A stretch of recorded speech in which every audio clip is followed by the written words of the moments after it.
I want to talk about a specific placement in my gene keys for a second here. All right, obviously it's going to be longer for a second, or longer than a second. We all know that I can talk, which is ironic because for the people who don't know me, I can appear very quiet and withdrawn, right? I enjoy people watching. I enjoy letting people come to me and watching them open up. Don't make it dirty. You totally could. Um,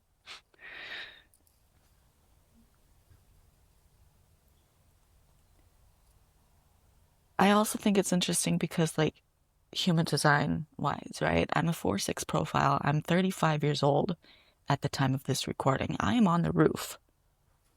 What that means for those of you who are not a part of the human design community, you don't understand the verbiage, the language. That essentially means that in my life, I go through different stages. Roughly the first 30 years of your life as a 6 profile. So like a 3-6, a 4-6, a 6-2, a 6-3. Roughly the first 30 years of your life, you're going to be functioning as a 3. You're going to be fucking around and finding out. Trial and error, right? It's an experimentation. Once you hit around 30, basically around your Saturn return, right? You're going to shift. You're going to start reflecting on your experiences and observing other people's experiences and connecting the dots, pulling the wisdom from that. You're not necessarily the one fucking around and finding out, although you might still be, right? I still am. I also have other 3s in my profile, though. 3.3 particularly is a fun one that I play with. But you're on the roof, right? Like you're reflecting on everything. And then around 50-ish, you get off the roof and you come down and you start sharing your wisdom. And that doesn't mean that you can't do that beforehand, but sometimes, right? Like especially for me, I'm just now reflecting on things that I have put into boxes my entire life and haven't looked at. So I don't yet have the words to express the things that I inherently know. Which is interesting because I recently had somebody tell me that they don't think that I'm embodied in my wisdom. And I'm just like, oh, sweetheart.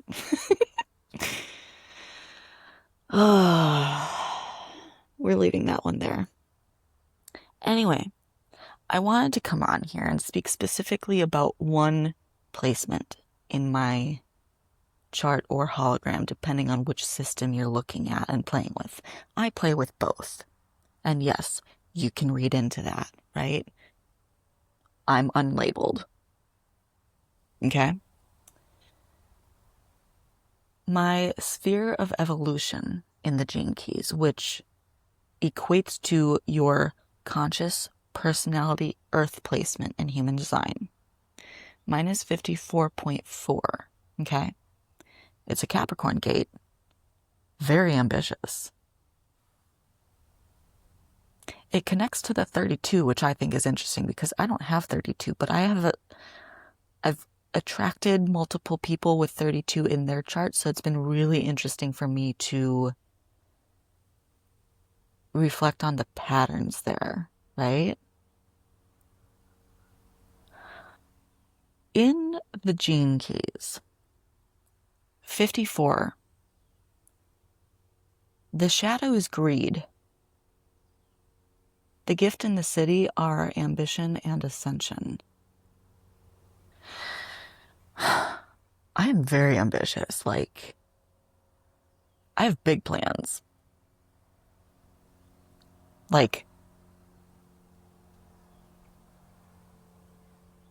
I'm not going to go into that, but If you know me, if you have ever had a conversation with me,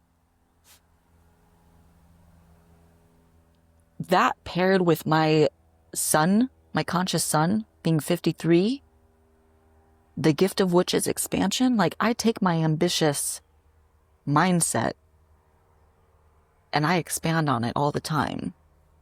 I'm constantly evolving. And this is the thing that I've just kind of recently had like an aha moment with, and I'm part of me, right? There's the voice in the back of my mind that's like, Emily, you shouldn't share this yet because it's not refined, right? Your pearl hasn't activated and like figured out what the core golden nugget here is for people yet. But somebody in Miami told me that the meat of my lessons are in the story. And it's like people who learn from me have to be able to follow along with the story. Even if they don't necessarily follow along, they need to at least be able to do the work to figure out like what is the core theme here? What is the thing that Emily is trying to encourage you to understand for yourself? I once had a teacher who honestly it frustrated me a lot, many times, because I would ask him a question and he wouldn't give me a fucking answer. And I'm like,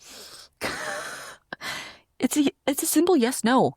But he had this mentality where it's like he didn't want to give a yes, no answer. He wanted me to figure it out for myself.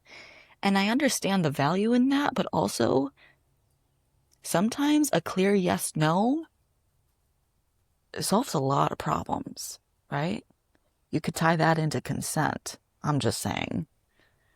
And before anyone takes that and runs with it, no, I don't mean that like if somebody doesn't give clear consent that means that it can be interpreted as a yes, because sometimes people freeze or fawn, right?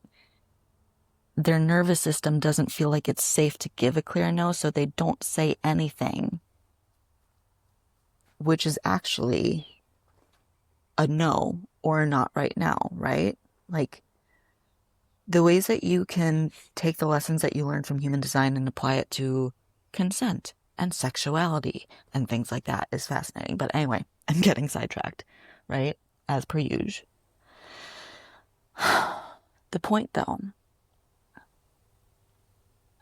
there have been a lot of times, especially the past few years, when I separated from my safe, stable corporate job where daddy was paying me, right?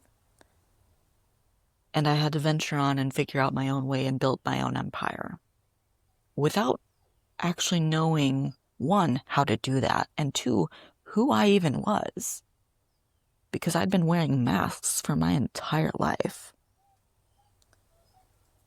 As I started acknowledging these ambitions that I had, which I'd always had, I just hadn't really given any energy to,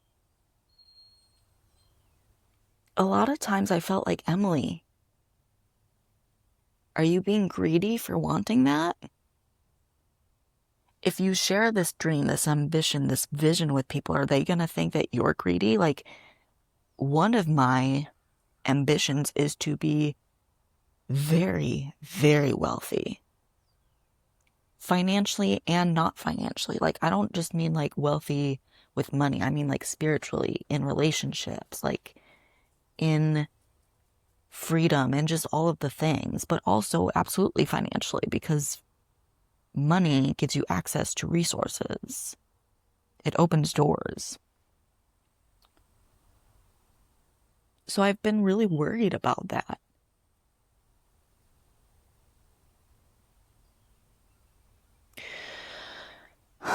But then I remind myself, Emily, one of the reasons why you want to be as rich as you want to be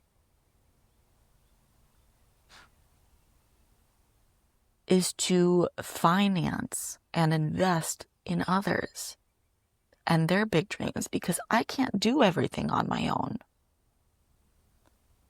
And I see the fact that a lot of people in my world are struggling with the same thing. We all know what we're here to do. We all know what we're here to accomplish and build and lead. But it's really difficult to do that when you don't have the finances to make it happen. And we're in a time period right now where it's like people can't just volunteer their time and their energy without being paid for that in some way, whether that be monetarily or through something else, right? I have something with somebody where we exchange services. She is starting a new financing program. And I'm like, I would be fascinated to take that. She's letting me in for free in exchange for my eyes on the program to help her refine it for the next go round, right? So it's like she's coaching me, I'm coaching her. Win-win situation. I had this idea with somebody last year where it's like, okay, I know that I was coaching them. I don't know if they recognized it or not, but I saw exactly what I was doing. I could use their help, but I'm a little bit tight financially right now, right? Why don't we do an exchange? There's a voice in the back of my mind that's like, Emily, are you being greedy for taking advantage of other people and not paying them in exchange for your services? The answer to that is no. I think other people might have thought that it was a yes, because it's like some people don't see the value of what it is that I do for people. I'm still a little bit bitter about that. Like, let's be honest. But anyway, point being, right? Like, one of my goals is to be so filthy rich, not to hoard it for myself, because I don't need a whole lot. I really don't. Like, at the end of the day, I'm a very simple, multi-dimensional person, right? So there's a little bit of a paradox there. But I don't need a whole lot. I need peace. I need my sanctuary. I need to be able to travel and get new experiences and all the things, but I don't need a bunch of mansions or a yacht. Like, I don't particularly want to go out in the middle of the ocean on a boat. Like, I'm pretty sure in a past life, I drowned in the middle of the ocean, and I would really rather not repeat that, right? Anyway,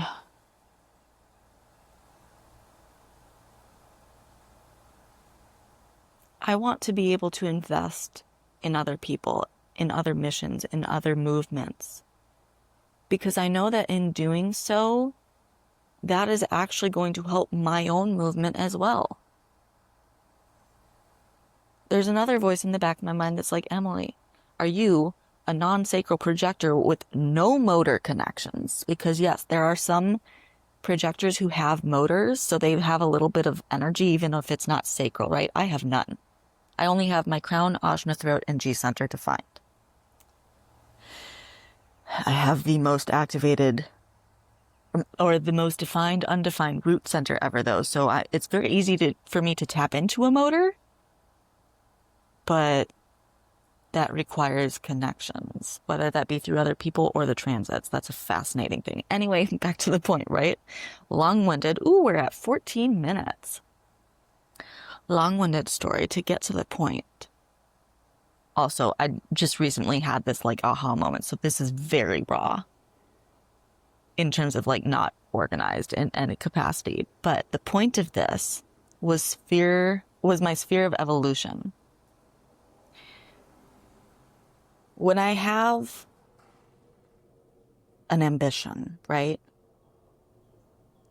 And I fall into the shadow of greed, as soon as I alchemize that, I evolve. So if you imagine the fact that I have a lot of ambitions, a lot, every single moment that one of those ambitious ideas falls into the shadow and then I alchemize it, I evolve. I evolve every day. I'm not the same person that I was yesterday. I'm not going to be the same person tomorrow as I am right now. I evolve throughout the day. Who I am in the morning probably isn't going to be who I am in the evening. It's fascinating. Somebody asked me recently how I break out of cycles. How do I get out of the spiral? How do I alchemize things? How do I move and transmute so quickly? And this is it.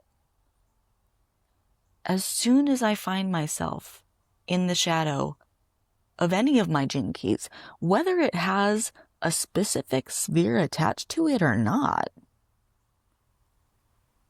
I address that shadow, I look at it, I recognize where it shows up in my life, right? I'm honest about that. And then I shift my focus to the gift.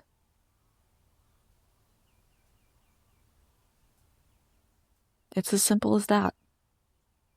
So, as I said, long-winded story to get to the point. Now, of course, the promotion. If you're interested in working with me, one-to-one, the spark is your best bet to start. If you've done it before, you can reignite. And if you want me in your back pocket for 28 days, in addition to some one-on-one time, walk with me on the edge. With love, Kai. Just kidding. You know who I am.